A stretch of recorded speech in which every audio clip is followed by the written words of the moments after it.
स्वागत है आपका हमारे YouTube channel power of voice में। दोस्तों, आज मैं लेके आया हूं आपके लिए एक सत्य घटना पर आधारित शमशान घाट की कहानी। क्या होता है इस कहानी में जानने के लिए वीडियो को पूरा सुने। अगर आप हमारे चैनल पर नए हैं तो चैनल को सब्सक्राइब करना ना भूले और कमेंट करके बताएं आप हमारी कहानी कहां से सुन रहे हैं। चलते हैं हमारी कहानी की ओर।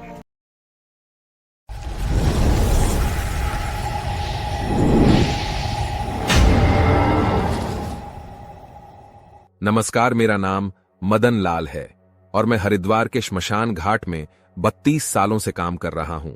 मेरी आंखों के सामने यहां रोज लगभग सैकड़ों लाशें आती हैं और मैं और मेरे साथ काम करने वाले सभी कर्मचारी एवं सहयोगी हम रोज उन चिताओं को जलाते हैं।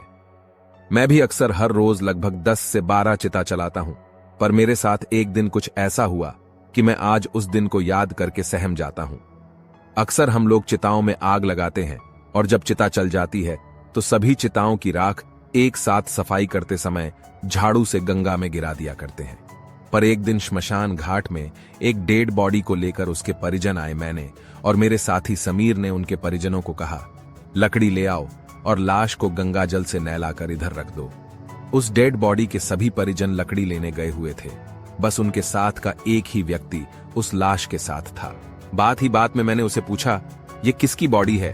उसके साथ जो व्यक्ति था उसने कहा, ये मेरी मौसी है। वह व्यक्ति अपनी बात जारी रखते हुए कहने लगा, इनकी शादी को अभी 1 साल भी नहीं हुआ था। मैंने पूछा कि अचानक कुछ तबीयत खराब थी क्या? उस व्यक्ति ने कहा, नहीं मौसी बिल्कुल ठीक थी। कल रात अचानक ही उनकी मृत्यु हो गई, पता नहीं क्या हुआ। हमारे लिए कोई बड़ी बात नहीं थी। ऐसे दिन भर में सैकड़ों लोग आते हैं। तब तक उस लाश की परिजन लकड़ियां लेकर आ गए। उसके बाद हम देह संस्कार का कार्यक्रम शुरू कर रहे थे। मैं और समीर चिता के लिए लकड़ियां बिछा रहे थे। उस महिला की ज्यादा उम्र तो रही नहीं होगी, इसलिए पतले दुबले शरीर की थी और वजन भी बहुत कम था और लकड़ियां भी कम ही लगानी पड़ रही थी। हम लोगों ने लकड़ियां बिछाई और उनके परिजनों को कहा, तुम इस लाश को अब चिता पर लेटा दो। उन लोगों ने वैसा ही किया। 4-5 लोगों ने उठाकर लाश चिता पर रखी। तभी ऊपर से थोड़ा कपड़ा मुंह के पास से उड़ गया तो मेरी नजर उस डेड बॉडी पर पड़ी और मैं देखता ही रह गया, क्योंकि उस महिला की आंखें ऐसा लग रहा था खुल रही हैं और बंद हो रही हैं।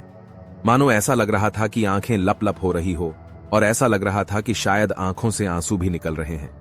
मैं यही सोच रहा था कि ऐसा कैसे हो सकता है, क्योंकि आज तक हमने कभी ऐसा दृश्य नहीं देखा था। अब उनके परिवार वाले अंतिम संस्कार करने के लिए तैयार थे और पंडित जी ने दाह संस्कार का क्रियाकर्म शुरू कर दिया था। तभी मैं समीर को थोड़ा किनारे लेकर गया और मैंने कहा, समीर, इस डेड बॉडी में जान है, क्योंकि मैंने खुद देखा है। पलकें झपक रही हैं और ऐसा लग रहा था कि जैसे सांसें चल रही हो। समीर ने मेरी बात सुनकर कहा, मदन तू पागल तो नहीं हो गया? कैसी बात कर रहा है यार, मुर्दा है वह, मुर्दे में भी कभी सांसें चल सकती है क्या यार? हम रोज चिता जलाते हैं, आज तक तो ऐसा कुछ नहीं हुआ। तेरा दिमाग खराब तो नहीं है? चल जल्दी अब उस चिता को जलाना है। मैंने उस समय तो समीर को कहा, हाँ चलो। उसके बाद मैं अपने आप को समझा रहा था, क्या पता ये मेरा कोई वहम हो। पर ऐसा कैसे हो सकता है? वहम तो हो ही नहीं सकता, क्योंकि 30 साल से ज्यादा जिंदगी मेरी बीत गई इसी श्मशान घाट में चिता को जलाते हुए, लेकिन आज तक तो कभी वहम नहीं हुआ। फिर आज कैसे हो रहा है? पर फिर भी मैं समीर के साथ चला गया उस चिता को जलाने के लिए। उसके परिवार वालों ने उसको आग दी और हमने फिर जलाना शुरू कर दिया। लेकिन अब तक जिसको मैं अपना वहम समझने की कोशिश कर रहा था, पर तभी ऐसा लगने लगा कि उस चिता से रोने और तड़पने की आवाज आ रही है। मैंने तुरंत समीर से कहा, समीर अब देखो मैं क्या कह रहा था, इसके अंदर जान है। जिंदा जला दी तुम लोगों ने एक महिला। मैं जोर जोर से बोल रहा था। वहां उस डेड बॉडी के परिवार के सदस्य मौजूद थे और साथ ही साथ श्मशान घाट में बहुत से लोग थे। सब मेरी बात सुनकर चौंक गए और मुझे बड़ी विचित्र निगाहों से देखने लग गए। उसके परिवार के लोग तो वैसे ही दुखी थे, इसलिए वो मुझे कहने लगे, अरे क्या हो गया आपको? आपको शर्म नहीं आती? ऐसा मजाक करते हुए हम वैसे ही इतना परेशान हैं और आप हमारी भावनाओं का मजाक उड़ा रहे हैं। हम पर ऐसे ही दुखों का पहाड़ फूट पड़ा है, पर आप ऐसी जगह पर ऐसा गंदा मजाक कर रहे हो। उनके परिवार के लोग मुझे पागल या नशेड़ी बता रहे थे, लेकिन सच बताऊं तो मुझे उस महिला की आवाज उस समय बहुत तेजी से सुनाई दे रही थी। ऐसा लग रहा था मानो वो दर्द से करहार रही हो। उसके बाद मेरे साथ के लोगों ने और समीर ने मुझे वहां से दूर कर दिया और समीर ने मुझसे आकर कहा, मदन, तू पागल हो गया क्या? कैसी बात कर रहा है? हम भी तो कर रहे हैं काम, हमें क्यों नहीं सुनाई दे रही है? कोई आवाज हमें क्यों नहीं दिखा कि वो पलके झुका रही थी और उसके आंख से आंसू बह रहे तो तुझे ही क्यों दिखाई दिया? यार, तू तो शराब भी नहीं पीता, ऐसा क्या हुआ तेरे साथ? समीर अपनी बात जारी रखते हुए बोलता है। तभी कहता हूं, घर जाकर रात को खाना खाकर तो सो जाया कर जल्दी। लेकिन तुम लोग फिल्में देखते हो ना, रात भर कोई दिखेगी तूने फिल्म वगैरह या सपना देखा होगा कोई। समीर की बातें सुनकर अब मेरी आंखों से आंसू आने लगे, क्योंकि 30 साल से ज्यादा का समय हो चुका था। इस शमशान घाट में आज तक मेरे साथ ऐसा कभी नहीं हुआ। इसलिए मैंने समीर को समझाते हुए कहा, ना मैंने कोई सपना देखा और ना कोई ऐसी फिल्म देखी, पर मैं आज सच कह रहा हूं। वह महिला जिंदा थी जिसको जलाया जा रहा था। मैंने अपनी आंखों से देखा है और अपने कानों से उसकी आवाज सुनी थी। पर समीर ने मुझे कहा, सच में भाई, तू पागल हो गया है। मुझको लगता है तुझे आराम की जरूरत है। अब तू छुट्टी मांगकर गांव चले जा। अपने कुछ दिन घर वालों के साथ रहे और जब तुझे सही लगे तब तू काम पर वापस लौटना और फालतू की बातें मत कर। अगर तुझे चलना है चिता जलवाने तो चल, क्योंकि मैं भी तेरे साथ यहां पर हूं, तो चिता कौन जलाएगा? समीर की बात सुनकर मैंने कहा, समीर, यह चिता मैं नहीं जलवा पाऊंगा, तू जा।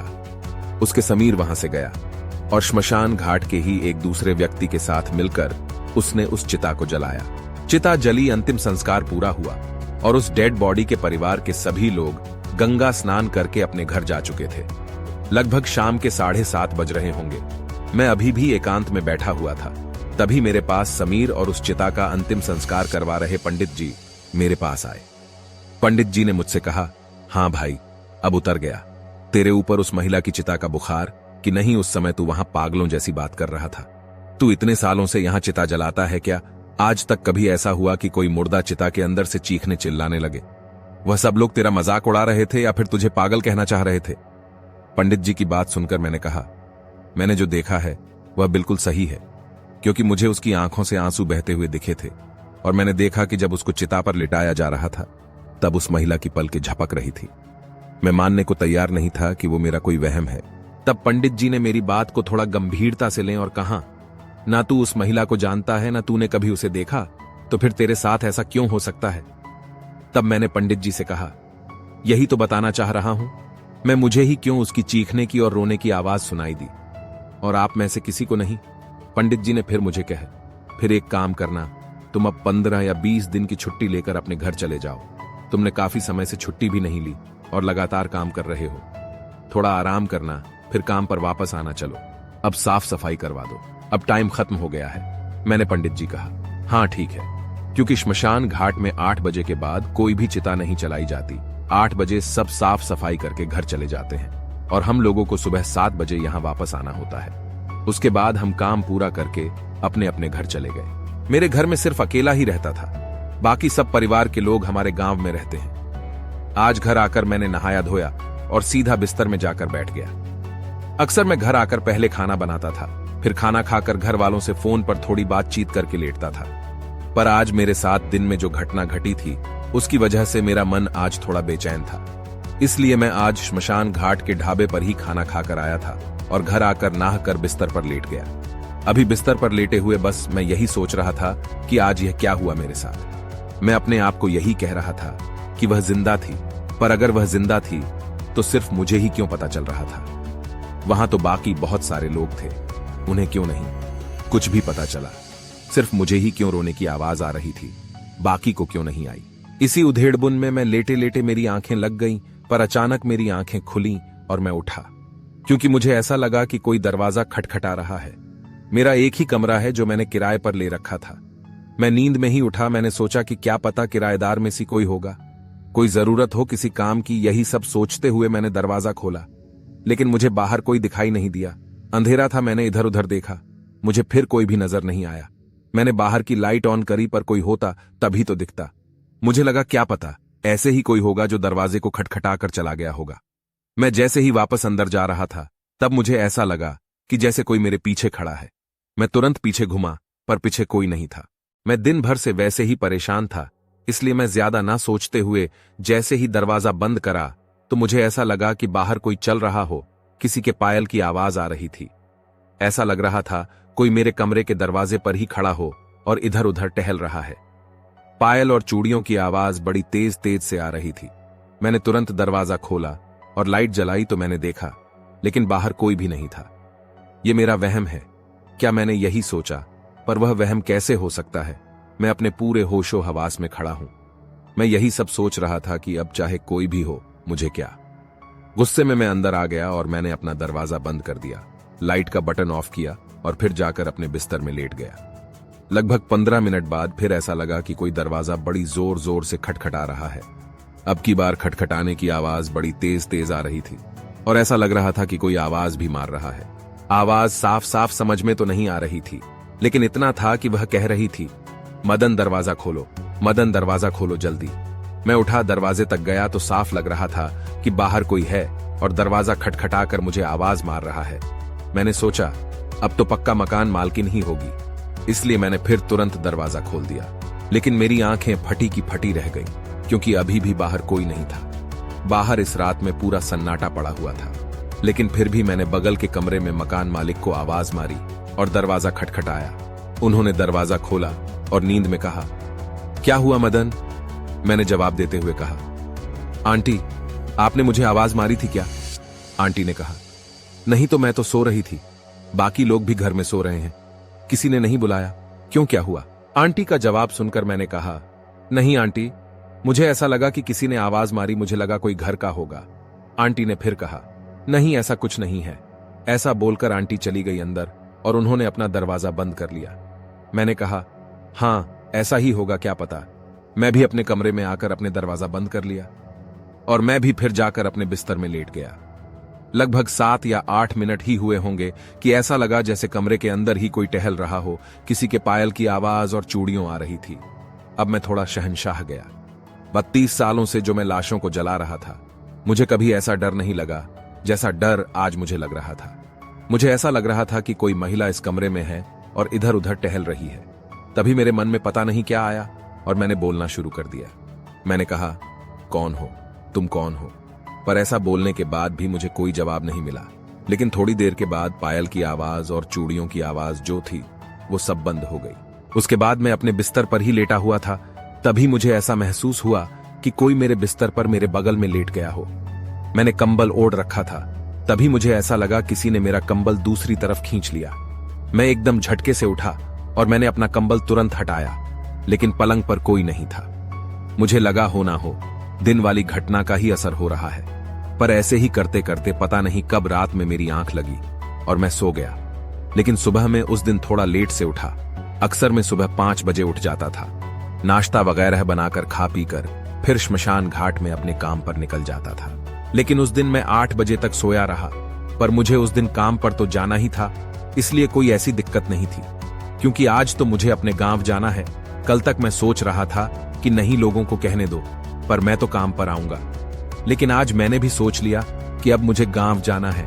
रात को जो कुछ भी हुआ मेरे साथ, वह सब मुझे बहुत परेशान कर रहा था। इसलिए मैंने अपना थोड़ा सामान पैक करा और आंटी को कहा, आंटी मैं गांव जा रहा हूं। आंटी मेरी बात सुनकर हैरान थी कि अचानक मैं गांव क्यों जा रहा हूं। इसलिए आंटी ने मुझसे कहा, मदन घर पर सब ठीक तो है? क्या हुआ, कोई दिक्कत है क्या? मैंने आंटी को जवाब देते हुए कहा, नहीं आंटी, मैंने छुट्टी ली है और कुछ दिनों के लिए मैं अपने घर जा रहा हूं। आंटी ने मुझे फिर कहा, इस बार तुमने बताया नहीं, वैसे तो 1 हफ्ते पहले ही बता देते हो कि मैं जाने वाला हूं घर। मैंने कहा, वो आंटी बस अचानक ही घर जाने का सोचा। इतना बोलकर मैं वहां से निकल गया।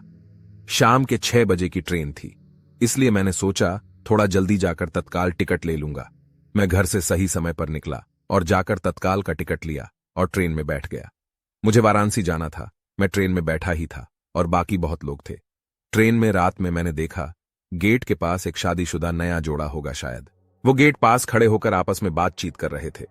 रिजर्वेशन डब्बा था, इस वजह से सब अपनी अपनी सीट पर ही बैठे थे। बस वही 2 अपनी सीट छोड़कर गेट पर खड़े थे। ट्रेन में भीड़ भी काफी थी, सभी सीट भरी हुई थी। पर तभी मैंने देखा कि वह दोनों आपस में बात करते करते कुछ बहस करने लगे और अचानक उस लड़के ने अपने साथ खड़ी लड़की को एकदम से धक्का मारकर नीचे गिरा दिया और वह लड़की की तेज तेज से चिल्लाने चीखने की आवाज काफी दूर तक आ रही थी और ट्रेन भी तेजी में चल रही थी। पर आसपास के लोग उस लड़के को कोई कुछ भी नहीं कह रहा था। पर मैंने जोर जोर चिल्लाते हुए कहा, इसने लड़की को नीचे फेंक दिया। अरे कोई चैन खींचो ट्रेन की, कोई इसे कुछ कहता क्यों नहीं। इसने एक लड़की को नीचे फेंक दिया, लेकिन मेरी बात का किसी पर कोई असर नहीं हो रहा था और कोई भी उस लड़के को कुछ नहीं कह रहा था। पर मैंने सोचा, अब नहीं, अब मैं चैन खींच लूंगा। मैं इन लोगों की तरह शांत नहीं बैठूंगा। इस लड़के ने एक मासूम लड़की को नीचे फेंक दिया और सब मूक दर्शक बने देख रहे थे। मैंने कहा, लेकिन मैं चुपचाप नहीं बैठूंगा। इस आदमी को इसके किए की सजा जरूर दिलाकर रहूंगा। मैं इसे पुलिस में पकड़ाकर ही दम लूंगा। पर तभी ऐसा लगा किसी ने मुझे हाथ से हिलाकर उठा दिया। मैं ट्रेन में बैठे बैठे सो गया था। मतलब मैं सपना देख रहा था और मेरे आगे टिकट चेकर खड़ा था। टीटी ने मुझे कहा, टिकट दिखाओ। मैंने उसको टिकट दिखाया और अपना चेहरा रुमाल से पोंछा, क्योंकि मुझे बहुत पसीना आ रहा था। तो मेरी नजर गेट पर पड़ी, पर बोगी का गेट बंद था और सभी सीट पर पैसेंजर बैठे हुए थे। ऐसा लग रहा था बोगी में कोई भी सीट खाली नहीं है और मुझे वो शादीशुदा जोड़ा भी कहीं नहीं दिखा। उसके बाद मैं अपनी सीट पर बैठा रहा और ट्रेन अगले दिन वाराणसी स्टेशन पर रुकी। मैं ट्रेन से उतरकर सीधा बस स्टैंड पर गया, क्योंकि हमें अपने घर जाने के लिए बस करनी पड़ती थी। बस वाला इंतजार कर रहा था। सभी सवारियों का बस में सभी सवारी फुल हो गई और बस भी निकल गई। अभी हम कुछ ही आगे गए होंगे, तभी मैंने देखा कि फुटपाथ पर चल रहे एक साथ एक लड़का और लड़की, अचानक लड़के ने अपने साथ चल रही लड़की को धक्का दिया और वो लड़की सीधा आकर रोड पर गिरी और उस पर जिस बस में हम बैठे थे वहीं बस चढ़ गई और लड़की की चीखें बड़ी जोर जोर से सुनाई दे रही थीं। लेकिन ड्राइवर ने गाड़ी नहीं रोकी और ड्राइवर गाड़ी को लगातार चला रहा था। तभी मैंने कहा, भैया गाड़ी रोको, भैया रुको, गाड़ी जल्दी, वह रोड पर गिरी है, बस चढ़ गई एक लड़की पर। ड्राइवर ने तुरंत ब्रेक मारी और क्या हुआ मैंने उसको बताया। पीछे लड़की रोड पर गिरी थी जिस पर बस चढ़ गई, पर सबने जब पीछे देखा तो पीछे ऐसा कुछ भी नहीं था। ड्राइवर और कंडक्टर ने मुझे बड़े गुस्से में कहा, भाई पागल हो गई क्या तू, सुबह सुबह शराब पी ली क्या, फालतू की बकवास कर रहे हो। अगर तुमको जाना है तो जाओ, वरना उतर जाओ यहीं पर। ड्राइवर और कंडक्टर के साथ बस में और यात्री भी मुझ पर चिल्ला रहे थे, पागल हो क्या, उल्टी सीधी बातें कर रहे हो। पर मैंने किसी को कुछ नहीं कहा, क्योंकि अब मैं अपने आप से ही परेशान हो चुका था। क्योंकि मेरे साथ पता नहीं 2 दिन से क्या हो रहा था। पहले श्मशान घाट में, फिर घर पर, फिर ट्रेन में और अब बस में। कहीं पर बैठते ही ऐसा दिखना, मैं अपने आप से ही लगातार सवाल कर रहा था कि आखिर क्या हो रहा है ये। तभी जहां मुझे उतरना था उस जगह बस आई और कंडक्टर ने मुझे कहा, भैया उतर जाओ। पर मुझे कंडक्टर की बात सुनाई नहीं दी। शायद मैं नींद में था, इसलिए कंडक्टर ने मुझे हाथों से हिलाया और कह, भैया आपका स्टॉप आ गया। इस बार मैंने कंडक्टर की बात सुन ली और कहा, हाँ अच्छा। उसके बाद मैं अपना सामान उठाया और बस से उतर गया। पास में ही हमारा गांव था, इसलिए मैं पैदल ही निकल गया। मैं पैदल चलते चलते बस वही सब बातें सोच रहा था जो सब घटना मेरे साथ 2-3 दिन से घट रही थी। यही सब सोचते हुए मैं अपने घर पहुंच गया। घर में मेरे पिताजी, मेरी माता, मेरी पत्नी, मेरे बच्चे सब मेरा इंतजार बाहर ही कर रहे थे। मैंने सबको देखा और तुरंत अपने पिताजी के पास जाकर उनसे लिपट कर रोने लगा। मैं बड़ी तेज तेज से हिचकी लेकर रो रहा था। तब मेरे पिता समेत घर के सभी लोगों ने मुझे संभाला और मुझसे पूछा, क्या हुआ। मैंने अपने साथ घटी सारी घटना उन सभी को बता दी। मेरे पिताजी ने कहा, तुम नहा धोकर पहले खाना खा लो, फिर थोड़ा आराम कर लो, सब ठीक हो जाएगा। उसके बाद में नहा धोकर खाना पीना खाने के बाद में लेट गया और शाम को तब 5 बजे मेरी आंख खुली। पूरा दिन में लेटा रहा था। शाम को मैंने अपने पूरे परिवार के साथ समय बिताया, बातचीत करी, सबसे मिलकर बहुत अच्छा लग रहा था। बड़े दिनों बाद में अपने परिवार के लोगों से मिल रहा था और रात को खाना पीना खाकर सब सोने के लिए अपने अपने कमरे में चले गए। मैं भी अपने कमरे में चला गया। थोड़ी देर में मेरी पत्नी भी आई। हम लोगों ने काफी देर तक बात करी और फिर सो गए। अचानक रात को मेरी आंखें खुली, ऐसा लग रहा था जैसे बाहर से कोई दरवाजा खटखटा रहा है। मैं उठा और दरवाजा मैंने खोला और बाहर देखा तो मेरी पत्नी खड़ी। मैंने उसे कहा, बाहर कैसे आए, तुम अभी तो अंदर ही थी, मेरे साथ ही लेटी हुई थी। पर मेरी पत्नी कुछ नहीं बोली और गांव में सड़क की तरफ भागने लगी। मेरी पत्नी की पायल की आवाज बहुत तेज तेज खनक रही थी। मैं भी चिल्लाता हुआ उसके पीछे पीछे भाग रहा था और मैं बोल रहा था, रुको रुको, क्या हुआ, रुको। लेकिन मेरी पत्नी चीखते चिल्लाते हुए लगातार भाग रही थी। मुझे कुछ नहीं समझ में आ रहा था कि मेरी पत्नी को आखिर क्या हुआ। मेरी पत्नी गांव में जंगल की तरफ भागने लगी और मैं भी उसके पीछे चिल्लाता हुआ तेज तेज भाग रहा था। तभी मुझे पीछे से आवाज आई, मेरे पिताजी और मेरे परिवार के लोग मेरे को बुला रहे हैं, वह मेरी तरफ भागते हुए आ रहे हैं। मैं वहीं खड़े होकर रोने लगा। और मेरी पत्नी जंगल के अंदर जा चुकी थी। मेरे पिताजी ने तुरंत मुझे पकड़ा और कहे, मदन क्या हुआ, क्यों भाग रहे हो तुम? मैंने कहा, मेरी पत्नी का नाम नीतू है। मैंने कहा, नीतू को पता नहीं क्या हुआ, घर से निकलकर चिल्लाते हुए भाग रही है और जंगल की तरफ भाग गई। मेरी बात सुनकर मेरे पिताजी ने कहा, पागल हो गए क्या तुम बेटा? नीतू साथ में तो है हमारे और नीतू मेरे पीछे ही खड़ी थी। मेरी पत्नी बच्चों के साथ, वो मुझे पकड़कर रोने लगी और रोते हुए ही कह रही थी, क्या हो गया आपको? आप अचानक क्यों घर से निकलकर भागने लगे? उसके बाद मुझे नींद नहीं आई। श्मशान घाट में काम करने वाला बंदा आज इस हालत में था। सोच लो आप वो रात कैसे बीती। और अगले दिन मेरे पिताजी मुझे एक तांत्रिक बाबा के पास लेकर गए। उन्होंने झाड़ फूक और पूजा वगैरह करी और मेरे से सब कुछ पूछा कि क्या हुआ था आपके साथ। मैंने शुरू से सारी घटना बाबा को बताई। बाबा ने मेरे गले में एक ताबीज बांधी और हाथों में मंत्र पढ़कर एक धागा बांध दिया। बाबा ने बताया कि उस लड़की की आत्मा तुम्हें कुछ बताना चाहती है, शायद उसके साथ कुछ बुरा हुआ होगा, इसलिए वो तुम्हें बताना चाह रही है। बाबा की बात सुनकर मैंने कहा, बाबा, मैं 32 साल से श्मशान घाट में चिता जला रहा हूं, पर आज तक तो मेरे साथ ऐसा कभी नहीं हुआ और मैं तो उस महिला को जानता भी नहीं था और ना ही मैंने उसे कभी देखा था। बस मैंने श्मशान घाट में उसकी लाश देखी, वो भी जलाते समय। तो फिर ऐसा क्यों? तांत्रिक बाबा ने फिर मुझे बताया, आत्मा किसी एक को ढूंढ लेती है जो उसकी मदद कर सके। वो तुम्हारे जरिए अपनी मदद करवाना चाहती होगी, शायद उसके साथ कुछ गलत हुआ होगा, इसलिए तुम्हारे जरिए अपने कातिलों का पता बताना चाह रही होगी। मेरे पिताजी ने बाबा से कहा, बाबा, आप अब ऐसा करो कि वो दोबारा कभी ना मदन को दिखाई दे और ना ही उसे परेशान करें। बाबा ने फिर कहा, ज्यादा मत सोचो, अब ऐसा कुछ नहीं होगा, बस तुम गले में ये ताबीज पहनकर रखना और हाथ में धागा बांधे रहना, सब ठीक रहेगा। फिर उसके बाद में कभी ऐसा नहीं हुआ। आज भी मैं 10 से 12 चिताएं जलाता हूं। दोस्तों, आपको हमारी यह कहानी कैसी लगी कमेंट करके जरूर बताएं। आपको हमारी कहानी पसंद आई है तो लाइक भी कर दें। अगर आपने हमारे चैनल को अभी तक सब्सक्राइब नहीं किया तो अभी कर लें, जिससे हमारी आने वाली कहानियों के आप मजे ले सके। मिलते हैं हमारी नई कहानी में, जब तक आप अपना ख्याल रखें।